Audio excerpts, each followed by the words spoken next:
Hi, this is Zibby Owens, and you're listening to Totally Booked with Zibby, formerly Moms Don't Have Time to Read Books. In my daily show, I interview today's latest best-selling, buzziest, or underrated authors and story creators whose work I think is worth your time. As a bookstore owner, publisher, author, and obviously podcaster, I get a comprehensive look at everything that's coming out and spend my time curating the best books so you don't have to. Stay in the know, get insider insights, and connect with guests like I do every single day.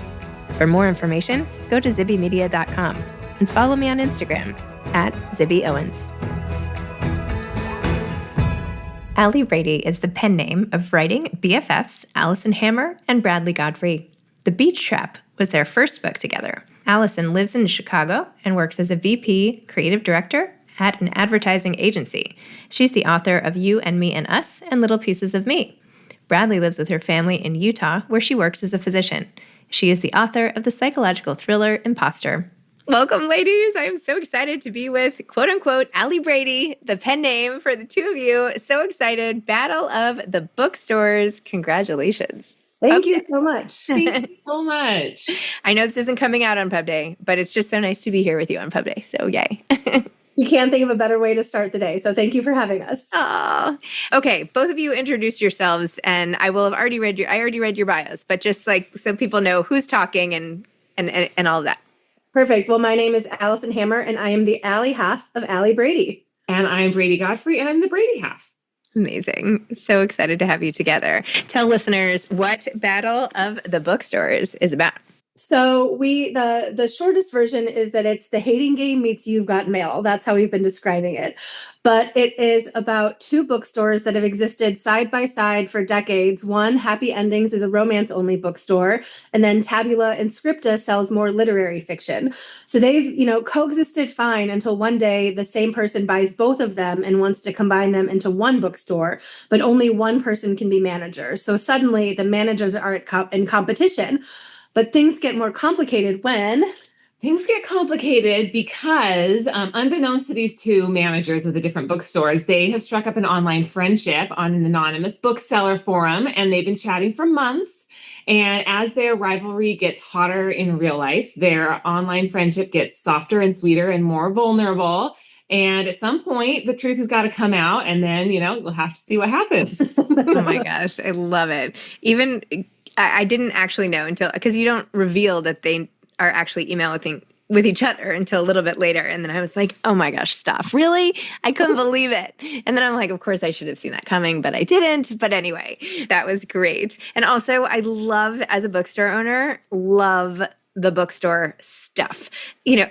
All the details, how much you're carrying stuff. I mean, like all the things, like the boxes of books, but also the excitement of like opening a new box of books and just all the details, because so much, of course, obviously goes into owning a bookstore. How did the two of you gather all that insider intel on bookstore life?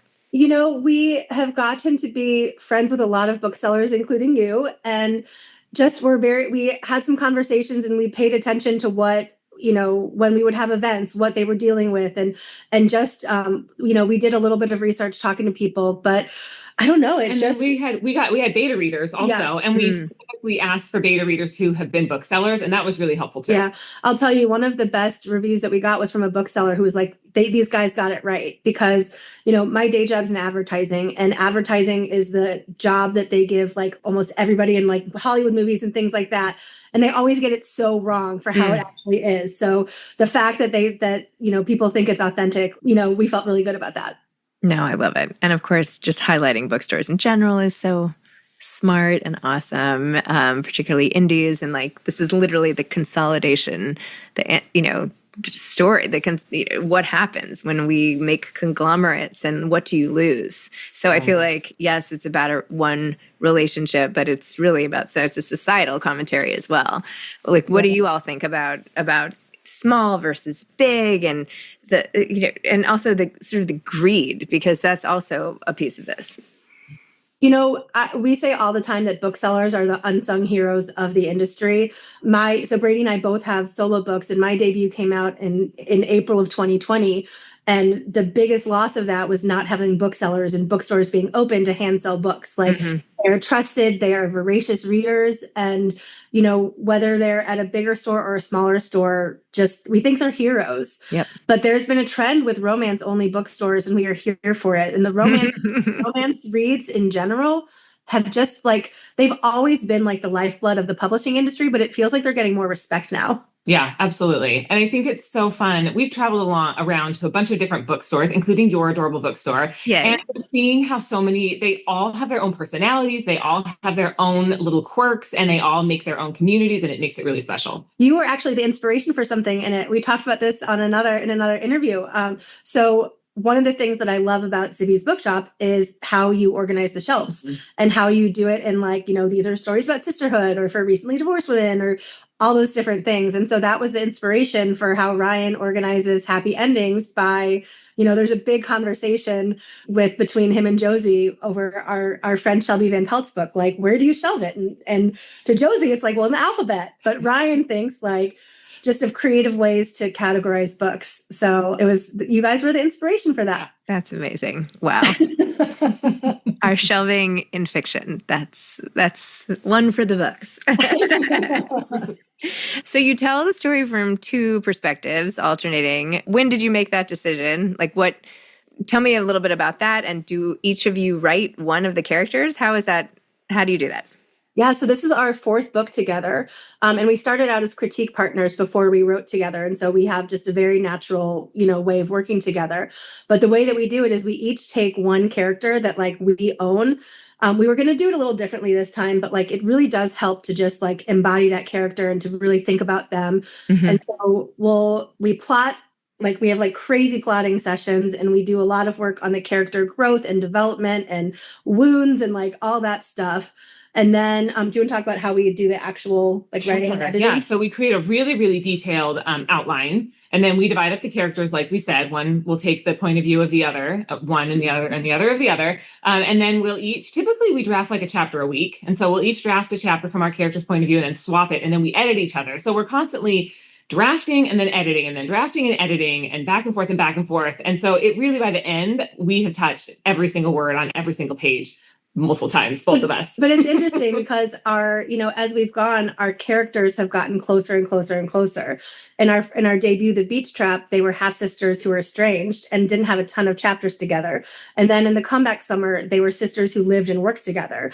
And then in this one, they're like a couple who ends up, you know, sleeping together. So it's very like, but it's interesting because our characters have more page time with each other. So like when I would write a scene with her character, she would go in and be like, well, no, they wouldn't say that, and vice versa. So it really is a collaboration in every sense.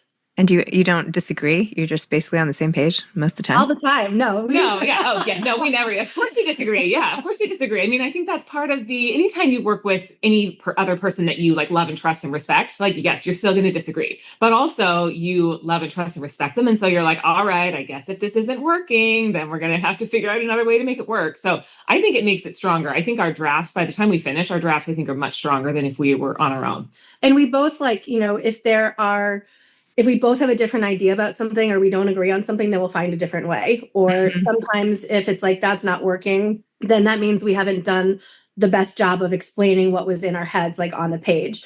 And I really think we had an event last night where someone was asking about the plot, and we really do co-create the plot together. We go chapter by chapter coming up with it. So if there are like disagreements, we usually are pretty good at working through it. And Bradeigh had a really good idea. We've only used it once, but we each get one veto on each book. So a change. No questions asked. No discussion, just veto. Yeah. Whoa. And we've only used it once, but like, again. Wait, what was vetoed? we could tell you if you want. I want to know. So in our first book, The Beach Trap, we had like not even a side character. She was like on the page for like a page. Few pages, very few pages. And she was the real estate agent trying to help these girls sell this book or sell this house that they inherited. And Bradeigh wanted to name the character. I wanted to name the character something funny and random. And so what did I pick? She picked Randy Beaver. Randy Beaver. Yes. So the joke was that, if somebody is, brave enough to put that on her business cards, then, she will do a great job selling this house. So Randy Beaver. Except that my dad is Randy Hammer. And like, I just was like, it just feels too similar. And like, it just, I was uncomfortable with it. And then I asked my dad, and he's like, yeah, I don't know about it. And Brady's like, no, it's funny. And then we had a beta reader who read it and was like Randy Hammer. And I'm like, see? So we ended up naming her Harriet Beaver, which is still funny, but just not Randy with my dad. So really big disagreements. Yeah, big disagreements. Oh my gosh, that's really funny. Well, I'm glad you found your way through that mess and got to the other side of it. So how do you do the pacing of like your own careers versus your joint projects and various publishers? And like, how are you managing that? Well, we each have a different agent and they work together, which is really great. And so I think it creates more opportunity because they both have different strengths and they both have different networks and things like that. And honestly, it's a little bit you go where the energy is going. So we've been very, very lucky with the Ali Brady books this is our fourth one in 4 years. Wow. And we both have other books and we're always working on the side. Like I've got a project I'm working on and Bradeigh has a project she's working on. And a lot of times we still critique for each other on our separate projects. And we also both have full-time jobs. And Bradeigh has 4 kids and 2 dogs and a stray cat who is now her cat. So we're creative people. And I think that, I mean, you have you know how it is where you can't stop doing the things that you love. I know, but I'm like, wait, you also have full-time jobs. Go back to that part. Yeah. And Artists Against Anti-Semitism. Like there's so much stuff. And so, but we love it. And we both have a crazy work ethic and having a deadline and being accountable. I think it really helps that like, I will let myself down, no problem, but I don't want to let her down. And so we keep on track, we keep on schedule, we write nights and weekends and find time for it. It's so fun. Like it's hard, but it's just, I feel like we're so lucky to do it so that we put the work in when we need to. Wait, 4 kids, full-time job, books on your own, not to minimize at all. I know, Alison, you have so much on your plate too, but just the logistics of the kids. When are you doing this? Are they asleep? Are you doing it before they wake up? Do you have a great partner who takes them? I have a great partner. Yes, I have a great partner. Nate is wonderful. My kids are older now. I mean, I've been writing for, a good 8 years or something seriously and working on this. And so when they were younger, it was like, naps and late nights. Now they're older. So a lot of times it's like, they have friends over or they're playing in the backyard or whatever. And so I just have my laptop and I'm just hanging out. So now I feel like it's easier to they need like the mom around to but you don't have to watch them or entertain them anymore, really. And it's been fun for me. I don't have kids. I have 2 nephews who are amazing, but like, I feel like an aunt to Bradeigh's kids. And like, we would be on Zooms all the time and like the kids would come in, and say, hey mom. And I'm like, hi. And it's just been really fun. Her kids are awesome. And so is her husband. Amazing. Oh my gosh. And Alison, talk a little more about Artists Against Anti-Semitism, which of course is how we've really connected more in the space, when all of that started. Yeah. I had reached out to you on Instagram in the days following October 7th, and we wanted to have just a support group of other Jewish authors. And what it has become is beyond anything that I can ever imagine. And on our very first Zoom, you were the one who was like, because we started with doing an auction and you're like, guys, this is bigger than this. Like we have so much combined power and connections and talent. Like there's more we can do. And from that Zoom, we're now officially a 501c3. We have a lot of amazing stuff in the works. And then of course, a lot of us were able to contribute to On Being Jewish Now, which you came up with and edited and are generously donating the profits to Artists Against Anti-Semitism. And I just have to say has been such a silver lining in this really hard time, and your support and friendship and community that you've created. I'm going to get emotional. It just really means a lot. Oh, it means a lot to me too. It's been quite a time, and you are a fearless leader of really taking this nonprofit to the next level. It's just been amazing to watch, and Bradeig's been an ally throughout the whole thing. Thank you, Bradeigh.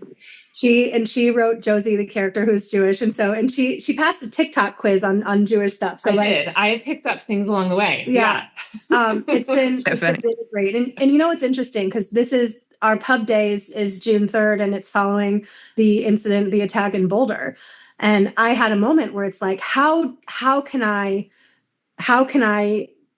promote this book when like my heart is breaking and we're scared and all these things. And somebody commented about, right now we're all living double lives. And like this book, we work too hard on it. We're too proud of it to like not do our job and like promote it.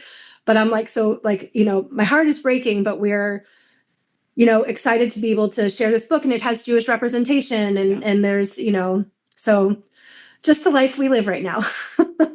I think there should be no conflict about putting a book into the world. I was just saying this to the summer reads party that unfortunately you couldn't come to, but somebody was like, how could I go out with my pub day? And da-da-da. I'm like, people need escape more than ever right now. I mean, we all have to find our ways to get through the day and remember the joy of life and love and work we care about and joy and literally happy endings. So, I mean, the book is a tonic. It's a respite from the storm. I was literally thinking about posting, like, I think I've decided to be the person who plays the violin on the Titanic. Except that sounded like too bad, because I don't believe we are on the Titanic. I think we can repair and get better, but I've decided, like, you still have to take the joy of life when you have it, and whatever comes next, make it a party. So I feel like books are all about that. I love it. And I would, if the party is hosted by you, I will be there in a heartbeat. But I said in a post the other day that like, there's nothing more Jewish than celebrating joy and life and love. Yes. And like, that's what this book is. So it's an honor and it's exciting. And we're so happy to talk to you about it. Yay. I'm so glad. Do you have and you can't say mine, but I would love it, but a favorite or go-to bookstore that you would just be devastated if it were to be gone? All of them. I think that we love so many indie bookstores. Like we love like the ideas of them, and they're all so different. We usually say our locals. For me, it's Volumes in Chicago, and then I work in Annapolis, so Park Books out there. And my local is the King's English in Salt Lake City, Utah. But I have to tell you, we might have a new favorite. This coolest thing happened to us this weekend. A romance bookstore called the a.k.a. Boutique is it Marion? I think it's Marion, Iowa. Issued a challenge on social media to another bookstore in their community and challenged them to see who could sell more copies of our book before pub day. Oh my gosh. It was literally a battle of the bookstores. Oh my gosh. And it benefited us and it benefited them. Yeah, it was amazing. And I think in 3 days they sold like 60 copies between them. That's which amazing. Is like, for authors like us, it's huge, and for them. So it was a.k.a. Boutique and Swamp Fox. And it's so cool. So cool. Now all these people in Iowa are reading the book. I know. Who knew? Oh, amazing. So what's your next collaborative project going to be? We're still figuring that out and working on it. We're on this tour. We're taking a lot of train rides. We're doing a plane, a couple trains, and a road trip. And so we've got our idea that we're really excited about, and we're in the early stages. But it'll be bookish and romantic and bantery and anything else we can say about it. I think it's going to be amazing. Well, I must say, I really connected to your characters. They were so fun to read. I'm kind of sad to be done with them for now. So thank you for creating it's like a hard to put down type of read, where with such accessible voices and fun and delight and all the bookstore stuff that's thrown in. It's just, what a package. So congratulations. Thank you. And thank you for the inspiration of Zibby's books, because we love the store. Yay. All right. Enjoy the pub day and the tour and everything, and I'll be cheering for you. Thank you. Okay. All right. Bye. Thank you for listening to Totally Booked with Zibby, formerly Moms Don't Have Time to Read Books. If you loved the show, tell a friend, leave a review, follow me on Instagram @ZibbyOwens, and spread the word. Thanks so much. Oh, and buy the books.